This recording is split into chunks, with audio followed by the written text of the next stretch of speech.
If you love ancient history, then this is the channel for you. History Hit TV. It's like Netflix, but dedicated just to ad-free history documentaries, including a huge library of ancient history content from the 9th Legion to Boudica to the First Britain. Simply check out the details in the description below and make sure you use code Odyssey on sign up.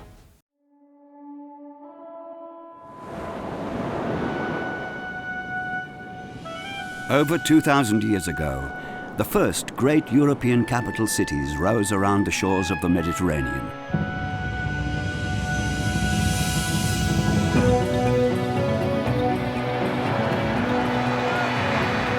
More and more people lived in increasingly crowded conditions.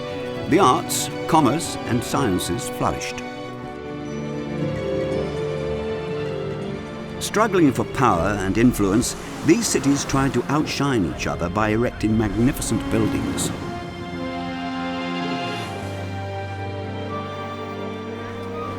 People from different cultures and parts of the world were drawn to these cities, seeking prosperity and happiness.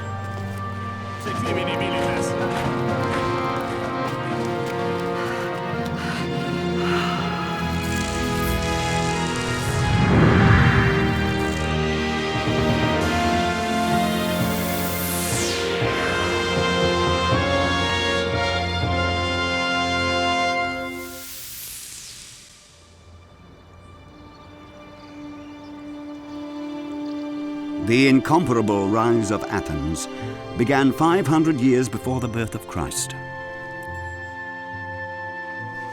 No other city has shaped the Western world so much as Athens. History's most famous philosophers lived and taught here. The fine arts and natural sciences blossomed. And it was the citizens of Athens who gave the world a new type of government: democracy. The Greek historian Pausanias wrote about an extraordinary woman of that era. Phryne was one of Athens' most famous hetairai, or courtesans. The mistress of important men, scholars, artists, and politicians fell under her spell. Her wealth and beauty were legendary. But pride led her into mortal danger.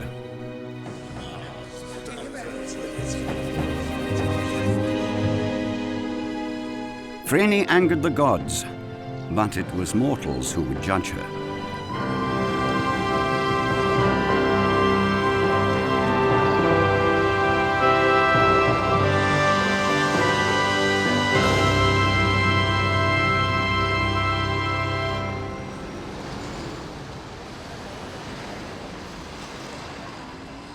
In the 5th century BC, 300,000 people lived in Athens. The city was at its peak. Then came a long period of decline. And it was only in the 20th century that Athens regained its previous size. Today, it has over 4 million inhabitants.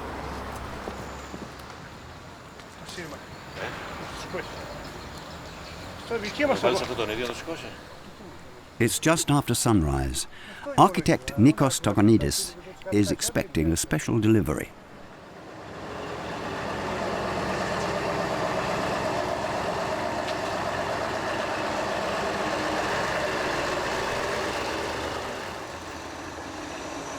On the truck is a marble block weighing a ton for one of history's most exciting restoration projects.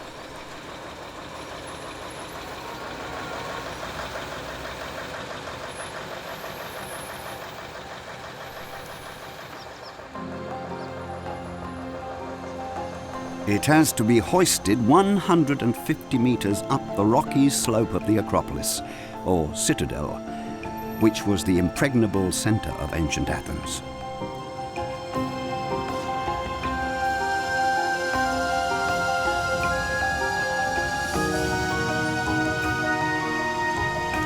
The Acropolis is crowned by the city's most famous building, the Parthenon, which the Athenians built to celebrate their victory in 479 BC over the Persians. 2,500 years later, this monument is being taken apart and reassembled to rectify the mistakes of 19th century restorations.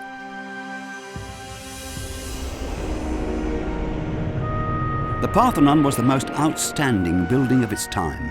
A 2-story high gallery of columns supported the roof of this temple, erected by the citizens in honor of Athene, the goddess of victory.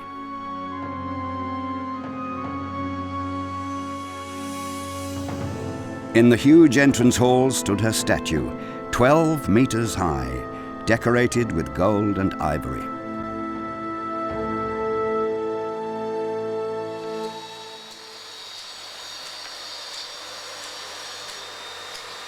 Today's workshops are exactly where the original workers' huts once stood. After the restoration, the Parthenon will still have its familiar look of a ruin.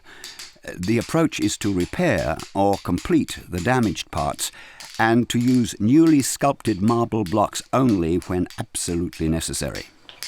It's amazing in every point. As we are studying and we are working all these years close to the monument, we are discovering again the same techniques. We are obliged to do the same things because we understand finally that it's the best way to do that. Piece by piece, the Parthenon is being dismantled. This is the only way the architectural sins of previous restorations can be corrected. Today's architects aim to make their work as historically accurate as possible. Their respect for the tremendous technical and logistical achievements of the ancient builders increases every day. Knowing all these facilities that we have in our hands, papers, computers, whatever, how difficult it is to organize and to control all these things. I cannot imagine that period without paper, imagine where they were drawing, how they can communicate and to do this fine work. It's incredible. The Parthenon was built in 15 years, beginning in 447 BC. The Greek philosophers were laying the foundations of the modern sciences. Pythagoras had developed the basic principles of mathematics, and Democritus would soon declare the atom to be the foundation of all things.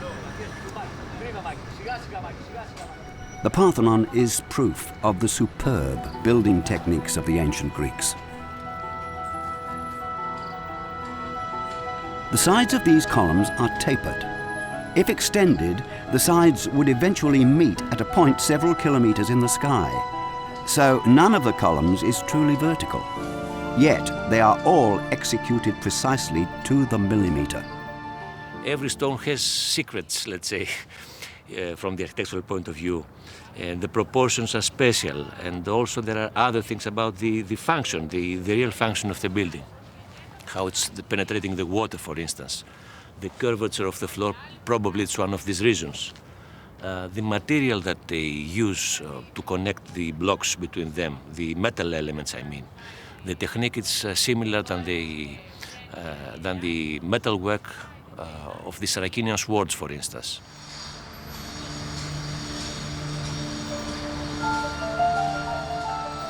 The ancient builders achieved these perfect proportions using only geometric calculations. Compass, ruler, and plumb line were their only tools.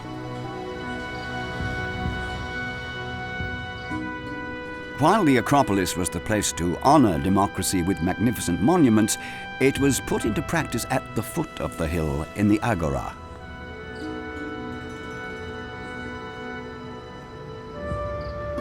The Agora was the marketplace of ancient Athens. In the city center, archaeologists from the American School of Classical Studies have been working for the past 70 years. They have unearthed a densely built-up residential area at the edge of the Agora. Professor John Camp leads the excavations.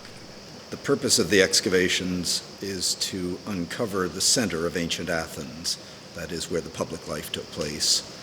And around the big square, which was the Agora proper, there were all the public buildings you needed to run the city. The Senate building, the archive building, the magistrates' offices, the law courts, the mint, pretty much everything you needed in an administrative way was somewhere near the square, and our purpose is to expose the historic center of Athens. The Agora was the social and political meeting place of the Athenians. People came to see and to be seen.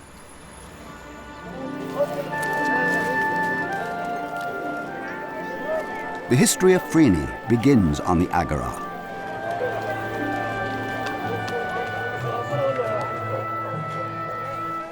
Phryne has achieved wealth and status through her beauty and intelligence. Her success has aroused envy, and rumors have spread that could prove dangerous to her.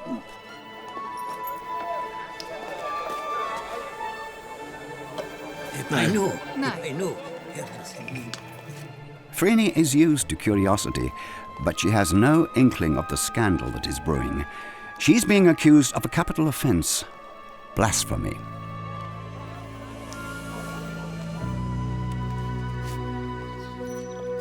She is rumored to have commissioned the sculptor Praxiteles to create a statue of the goddess Aphrodite in her own likeness.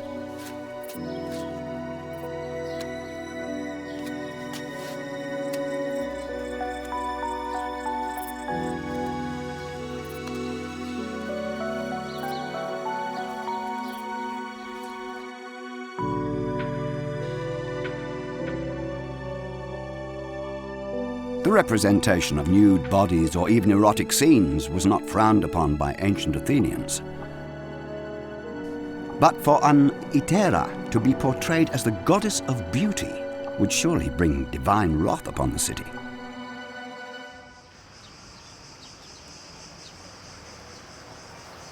In ancient times, the Agora was an open square shaded by trees and surrounded by spacious arcades. A restored version of such an arcade, the two-story Stoa of Attalus, now houses the American School of Classical Studies.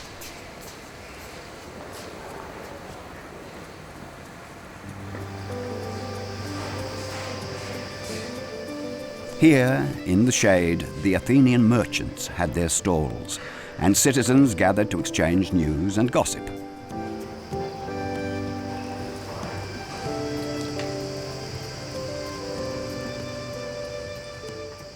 Nowadays, the finds from the Agora Excavations are examined and archived here at the Institute. The square itself was used for a variety of functions. One day they might set up booths and have a market. On another day they might be using it for an election. Another time it could be for athletic contests, for military drill, for festivals, for spectacles of all sorts. So it would be used for a variety of purposes every single day, but not always the same purpose. And then around it in the buildings is simply where the city was managed by the magistrates, by the bouli or the Senate of the 500, and by the boards and commissions, the water commissioners, the grain commissioners, all the people responsible for running this huge city had their administrative offices somewhere right next to the square. Even in a large city like Athens, the Agora functioned as a village square. Direct communication between citizens was the basis for the development of democracy.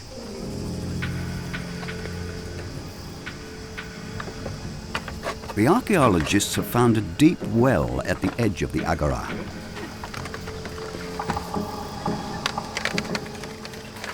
It was dug at the time the Parthenon was built.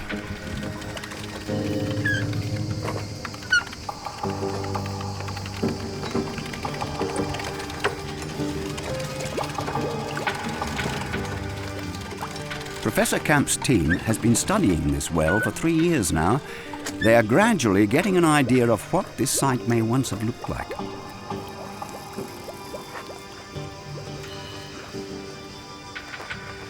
Behind the administrative buildings adjoining the Agora, narrow little streets led into a cramped, densely built-up residential area.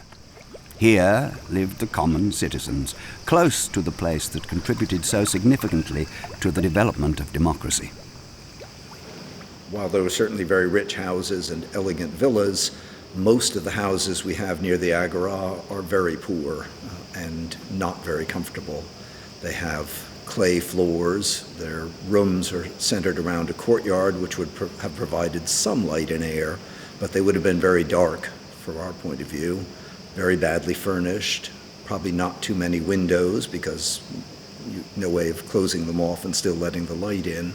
So I think that's one of the reasons it's such an outdoor public life, is being home wasn't all that much fun.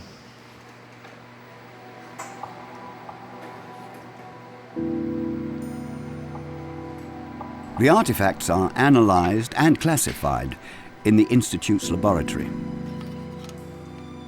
Sometimes it's the small items that reveal a great deal about larger issues. The purpose and significance of these small bowls was a puzzle at first.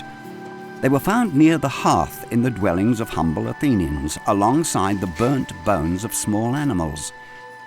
They may have been sacrificial bowls for domestic religious rituals, asking the gods for health, happiness, and success in business.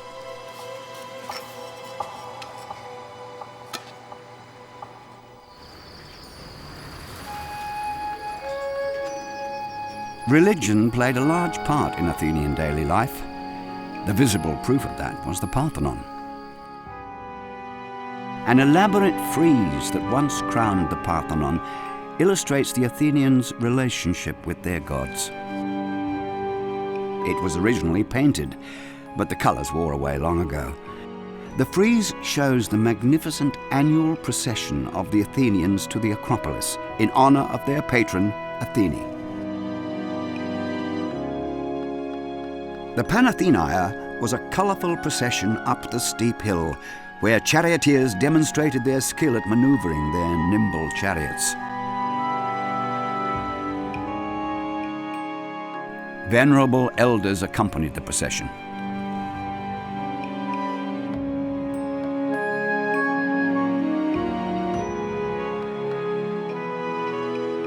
Young men carried heavy amphoras of water. The Panathenea involved sacrificing animals to the gods. Such events were always a big celebration for everyone. There were no priests in democratic Athens.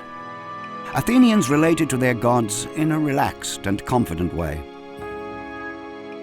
The gods frequently descended from Mount Olympus, taking on human form to mingle with mortals and enjoy themselves licentiously. But the gods demanded humility and absolute respect from mortals.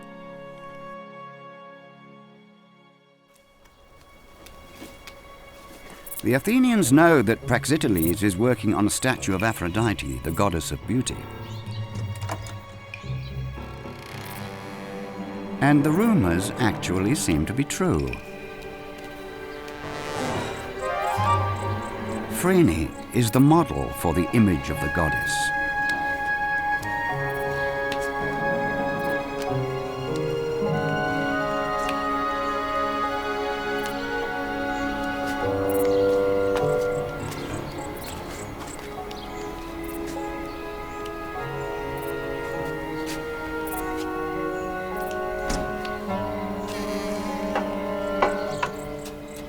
If gods take on human form, it's seen as an expression of their divinity.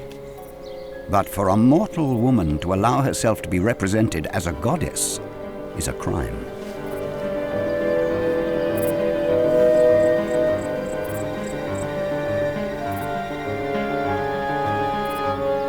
By this presumption, Phryne puts her life and liberty at risk.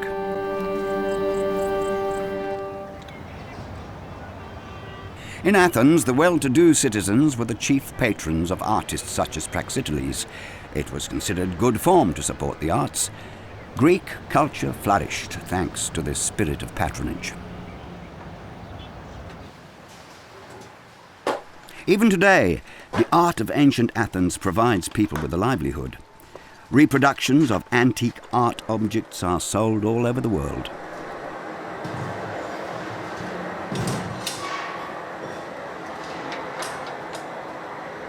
The art of casting in bronze lives on in this Athenian workshop. It was one of the earliest technologies and has been practiced for over 4,000 years. A tripodon, a large bowl on 3 legs, is being cast today.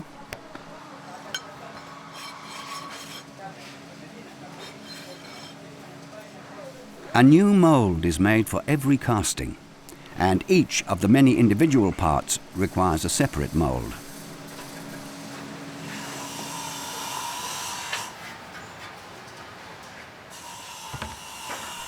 Generations of fathers have passed down to their sons the composition of a special kind of earth that makes it possible to produce these detailed casting moulds.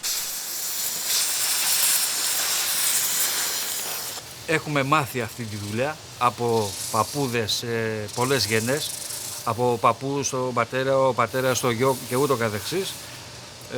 Έτυχε να μάθω κι εγώ αυτή τη δουλειά, τη συνεχίζω και θα τη συνεχίσω ώσπου να σταματήσουμε. Έχω αρκετά χρόνια στη δουλειά, περίπου 30. The mould for the underside of the bowl is ready. With an ordinary spoon, the bronze caster is digging channels into which the liquid bronze will later be poured.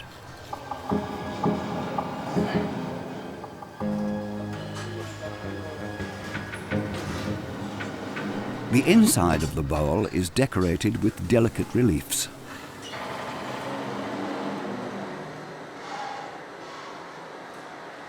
This is the most difficult part because every detail must be correct before the moulds are put together.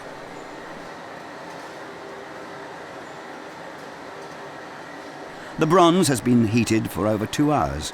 Now the molten metal is poured into the moulds.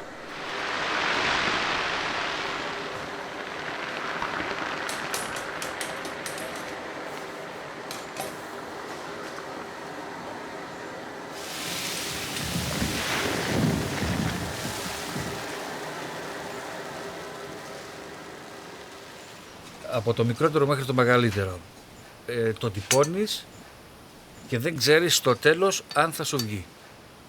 Το να μην βγει υπάρχουν πολλοί τρόποι. Μπορεί να είναι το χώμα βρεγμένο πολύ, μπορεί να το σφίξεις πολύ, μπορεί να σου πέσουν χώματα, να μην κάνεις τις μπουκαδούρες σωστά και να μην σου βγει στο τέλος. Άγχος υπάρχει.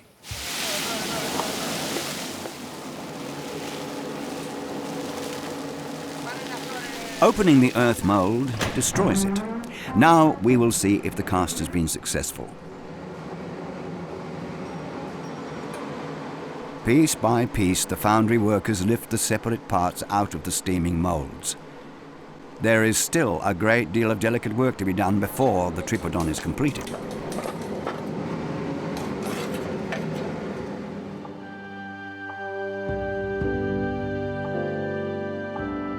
Tripodons played a special role in the ancient world. They were handed out as prizes to the patrons of successful plays. Phryne, who financed a theatre group, also received such a prize.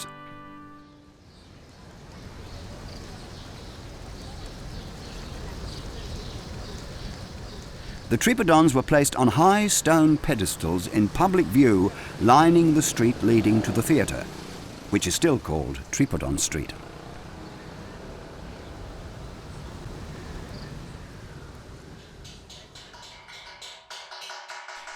The vast majority of ancient bronze artworks have disappeared, melted down by later generations. Many marble statues were burned to make lime. Textiles and almost all wood or leather artifacts have also been lost. The ancient world was colourful, and traders brought exotic goods to Athens from all over the world. The market, where today's inhabitants of the old city shop for their fresh fruit, vegetables, meat and fish. The ancient Athenians ate more modestly.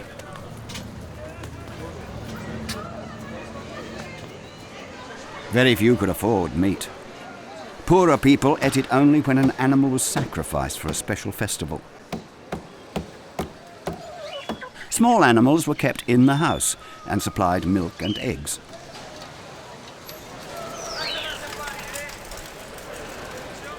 But Athens was close to the sea, so at least there was plenty of fish. which, with bread and thick lentil soup, formed the staple diet. Fruit and vegetables were very different from today's. The melons were tiny, apples rare, and it was 2 millennia before potatoes and tomatoes reached Europe. But in addition to figs and olives, Athenians were also fond of grasshoppers and cicadas, which Aristotle praised as great delicacies. It's fairly clear that Athenian trading connections were very extensive. A lot of their grain, maybe most of their grain, came from the Ukraine, from the north side of the Black Sea. They were importing wine from Asia Minor and the island of Rhodes. Athenian coins have been found in Egypt. They've been found practically as far away as Afghanistan and far to the west as well. The coins obviously can pass from hand to hand, but it's clear that goods came in from all over the world. Amphoras were the universal containers for transporting goods in antiquity. Hundreds were excavated at the Agora alone. Athens was a trading power, and democracy took up a great deal of citizens' time.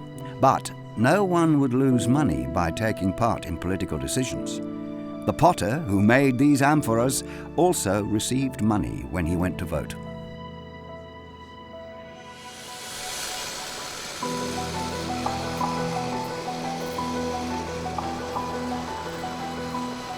Outside the city gates were the city's quarries. In scorching heat, thousands of slaves cut the marble for Athens' magnificent buildings. It is estimated that there were 3 slaves to every free citizen of Athens.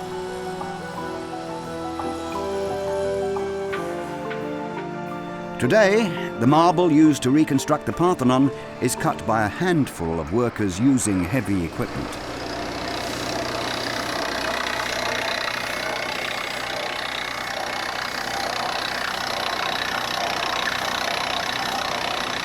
The latest technology is used to cut the marble. Specialists drill holes several meters into the rock. Long steel cables, set with diamond chips, are threaded through the rock like a giant bandsaw to cut blocks weighing several tons.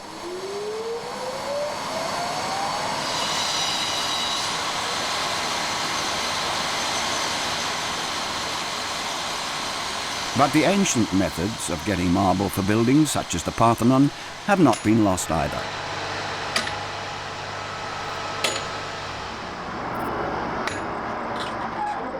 The stone is still split the same way as it was 2,000 years ago, with heavy hammers, iron chisels, and a deep knowledge of the structure of marble.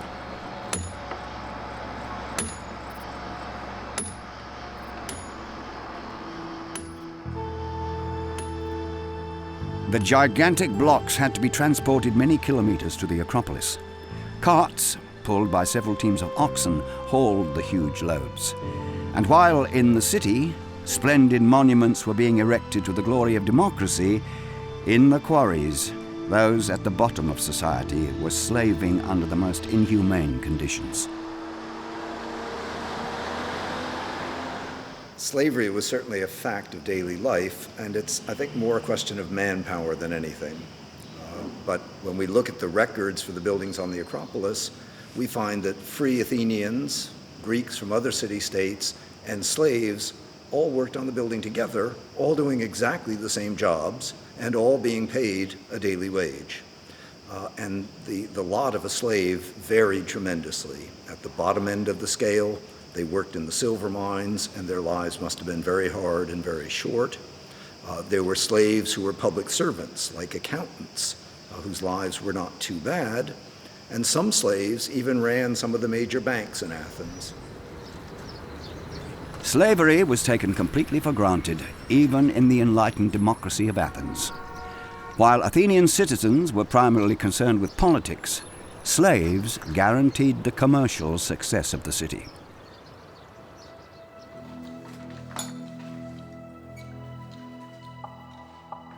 Many slaves were well-trained artisans. Their work is the model for today's stonemasons on the Acropolis. New pieces for the Parthenon are chiseled from the blocks with utmost precision.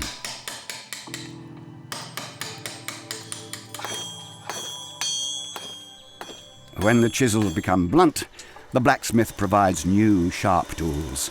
Like Hephaestus, the god of fire and forge, he has mastered the interplay of fire and water to produce hard steel.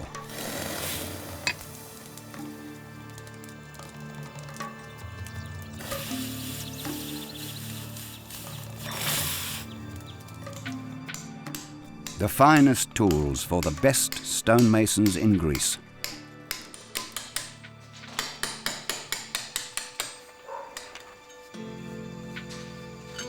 In the residential quarter around the Agora, buildings were constructed with much less care. Houses were small and cramped. Even though their inhabitants were not the rich of Athens, here too, archaeologists are uncovering shards of elaborately painted bowls and vessels.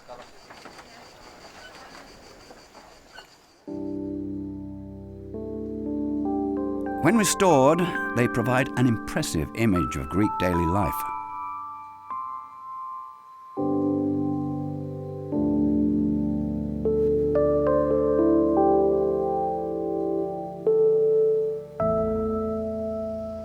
The art mostly reflects the aristocratic style of living, and there were plenty of aristocrats and rich people even in democratic Athens. There are some pots that show sort of normal activities in shops and fishmongers cutting up fish and butchers and people working in workshops. But generally the art is sponsored by the aristocracy, and they're going to be interested in feasting and hunting and partying and the things that aristocrats like to do. Athenian democracy had deprived the aristocracy of power. Every citizen had equal rights, but not all citizens were equal. Many old aristocratic families harked back to a long tradition of privilege and still had considerable wealth and influence even in the democracy. They were the ones who could afford these costly amphoras. The best vase painters were famous throughout Greece, and their work fetched high prices. Dimitris Tathopoulos carries on the art of the ancient masters with great passion. Βεβαίως, αυτά ξεδιπλωθήκανε σιγά σιγά σε μένανε για τον εξής λόγο, έτσι πιστεύω, διότι το ερωτεύτηκα το αντικείμενο και υπήρξε ένας αληθινός έρος, και αφού υπήρξε αληθινός έρος μεταξύ εμένα και του Αγίου, μου απεκαλύφθη. Όταν κατάλαβε ότι πραγματικά το αγαπώ, μου απεκαλύφθη και μου άνοιξε την ψυχή του και μου το έδωσε στα χέρια.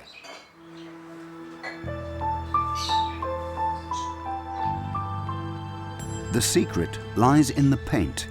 Liquid clay is used to paint the vases before firing. Only after they've been fired in the kiln do the vases acquire their characteristic colour.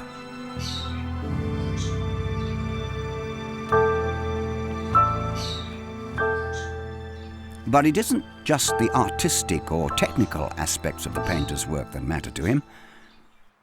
Όταν πίνει κάποιος από ένα ποτήρι νερό, δεν χρησιμοποιεί ούτε καν το 50% από το νευρικό σύστημα που έχει στα χείλη του. Όταν πάει και πιει κάτω από τη βρύση και τρέχει το νερό, έχει μια άλλη αίσθηση, γιατί βρέχει όλα τα χείλη και ενεργοποιείται ολόκληρο το νευρικό σύστημα που έχουμε στα χείλη μας. Όταν θα πιει κάποιος από μια κύλικα, φτάνει το υγρό μέχρι την άκρη των χειλιών του και έχει μια τελείως διαφορετική αίσθηση. The symposia of Athenian high society were famous. In those days, symposium meant simply drinking session.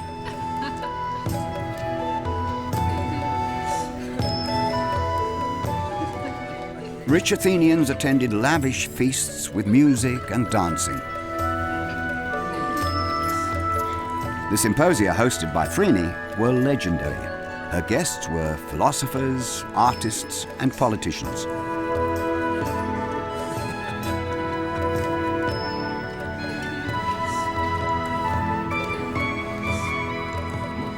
This evening, Praxiteles is the centre of attention.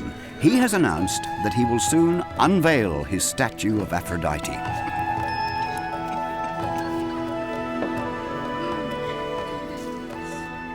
The guests vie at telling tales, while drinking games and riddles amuse the men and their courtesans.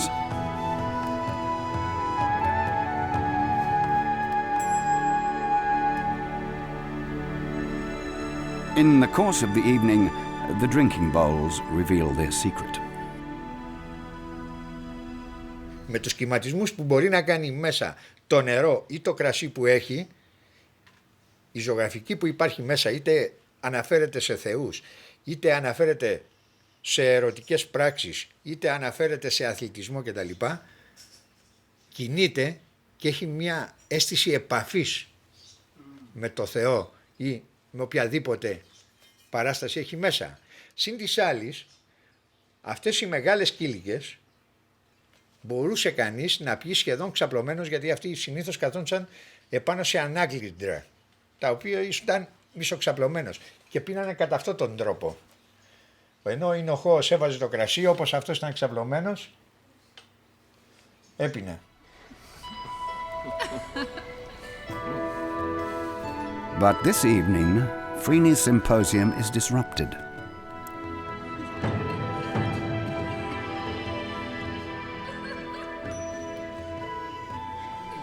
Praxiteles' slave would not normally be allowed to intrude, but the news he has rushed through the dark streets to tell is too appalling. Despota, dagan pragmas embepeken, gaiotis paragnestai. Phryne has a premonition of the catastrophe.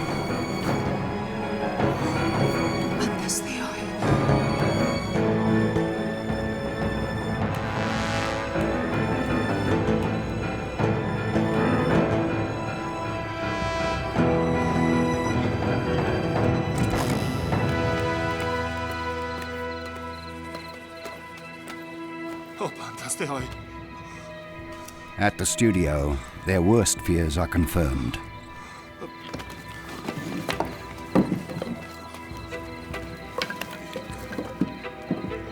Intruders have broken in and smashed Praxiteles' work, thus revealing Phryne's secret.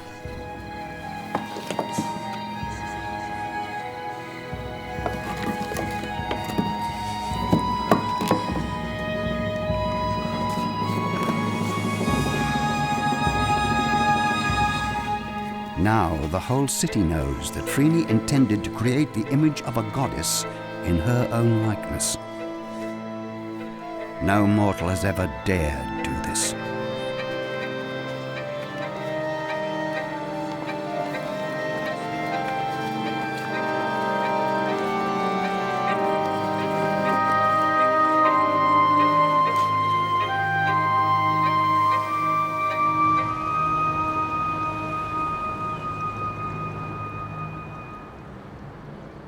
Her act disturbed the delicate balance between the worlds of the gods and of mortals.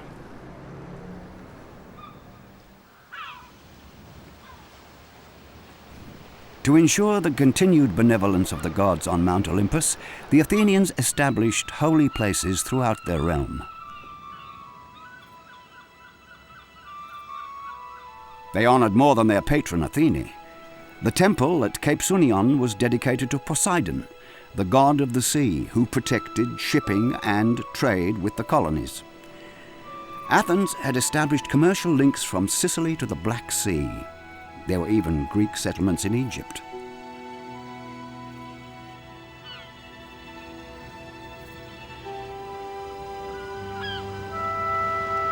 But the gods were known to be capricious. It was better not to rely only on them.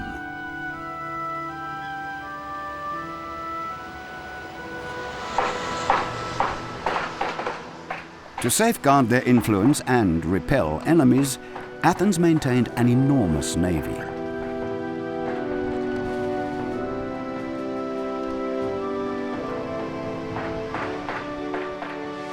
Pride of the fleet were the triremes, war galleys with 3 banks of oars, which were able to protect the heavily loaded cargo ships.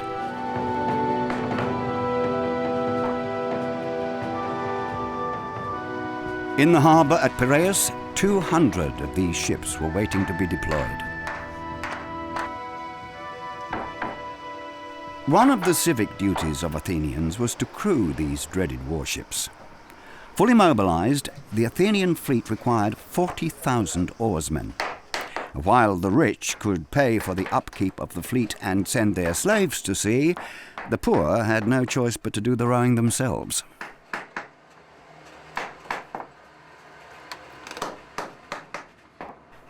Every trireme was manned by 170 oarsmen. They were often crammed together for days on end, and the heat below deck must have been dreadful. At the beginning of the 5th century BC, the great strategist Themistocles convinced the Athenians to invest a large proportion of their national assets in the fleet, thus turning the city-state into a sea power.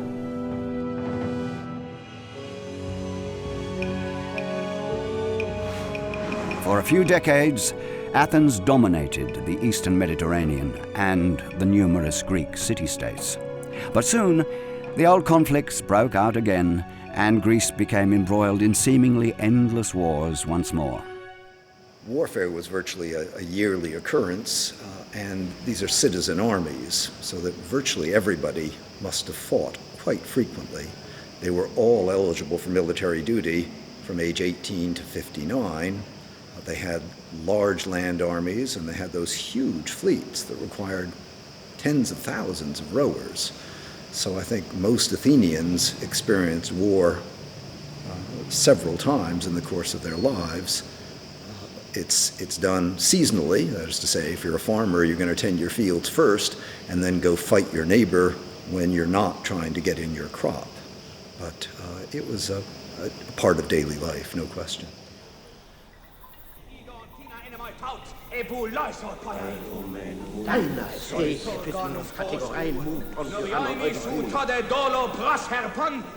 The theatre provided distraction from daily cares.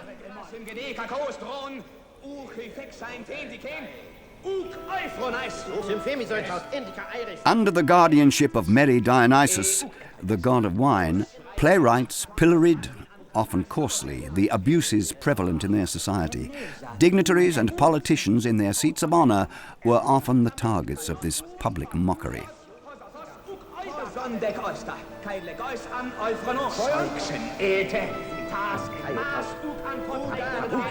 Theatre was a democratic institution to which every Athenian had access. There was room for more than 17,000 spectators in the steeply tiered seating.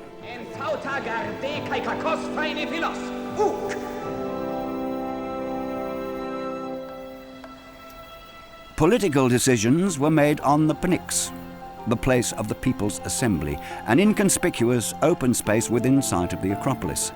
Here, the first parliament in history assembled. The most famous orators of antiquity stood on these steps and addressed the citizens of Athens. Voting by show of hands took place on the Pnyx, the birthplace of democracy.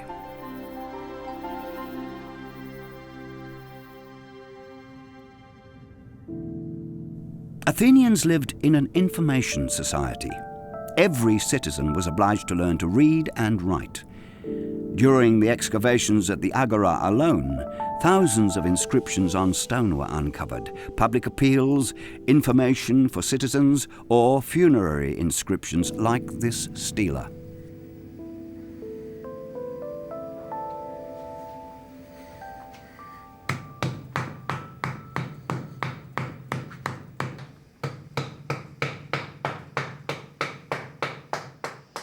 In a democracy such as the Athenian one, virtually the entire government would change every year, except for a handful of officials.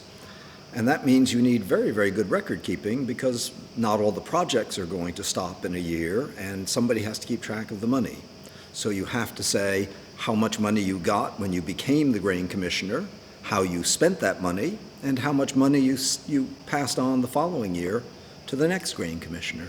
So essentially, you have to have excellent record keeping because of this constant changing of the officials.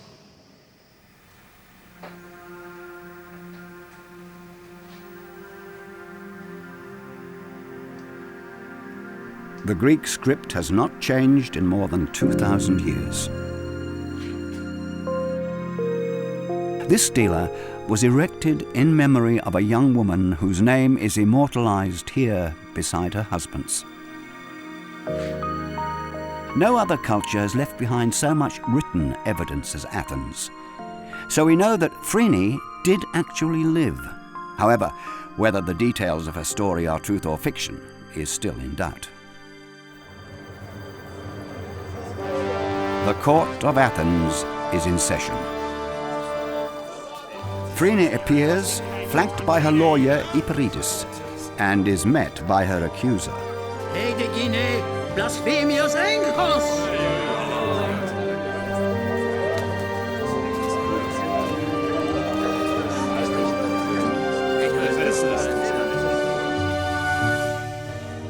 Not even her influential patrons have been able to prevent the legal proceedings.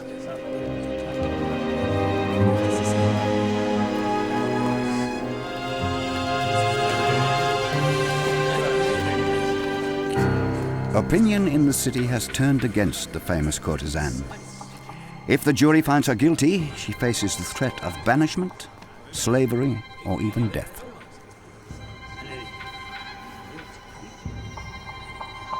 But Phryne knows what she is doing. Edeguine blasphemias enkos! Sistesi aioste, tutonkeri, clinein. Thesis. Ton men, logon mul, o andresti castai. To everyone's surprise, Eperitus does not dispute the charge against Phryne. Also, imas loideronymos.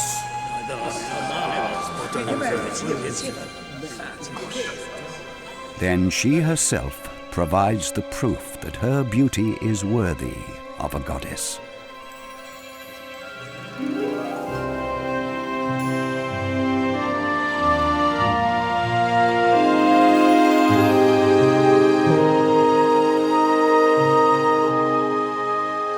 If ever there was a mortal woman who might lend her body to Aphrodite, it is Phryne.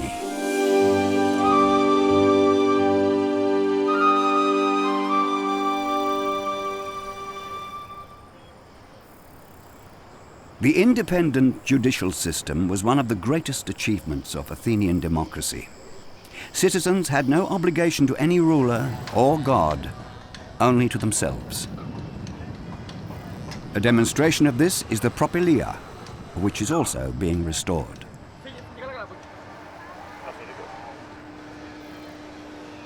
For 2,500 years, the Propeller has been the gateway to the Acropolis and the Parthenon.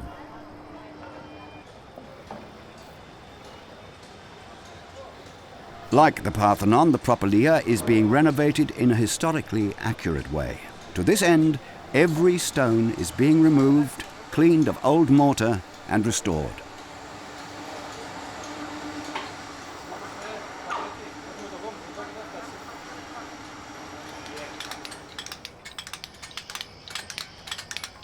The architect Tassos Tanoulas is overseeing the work, first planned over 30 years ago.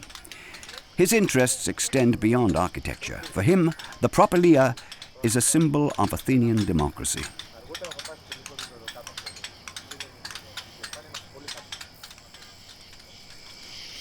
What appears to be a temple is not dedicated to any god.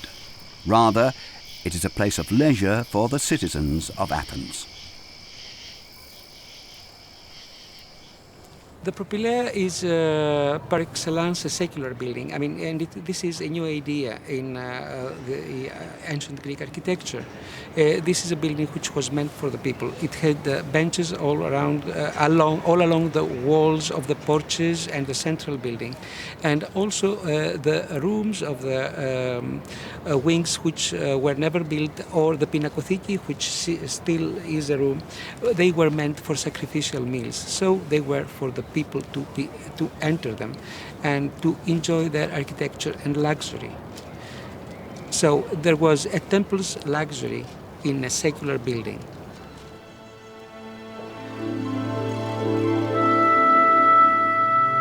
For For the first time in history, a splendid building such as the Propeller was not erected for gods or kings, but by citizens for the citizens of a free city. It is a symbol of the self-confidence and pride of democratic Athens.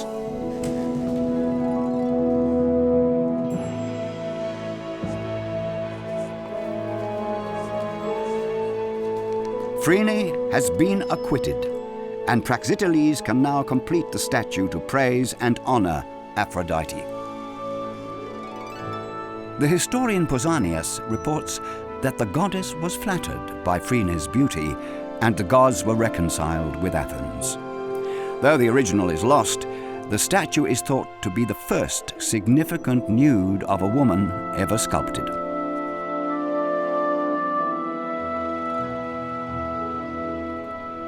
The rise of Athens to a leading position among Greek cities was due to democracy, which led to an unparalleled blossoming of the arts and sciences in the 4th and 5th centuries BC. The power of Athens extended far beyond Greece and throughout the Mediterranean. But even in ancient times, the influence of the metropolis began to wane. Other cities took over its leading role, cities such as Alexandria, Carthage, and Rome. But none of those could dispute the place of Athens in history. This was the cradle of democracy.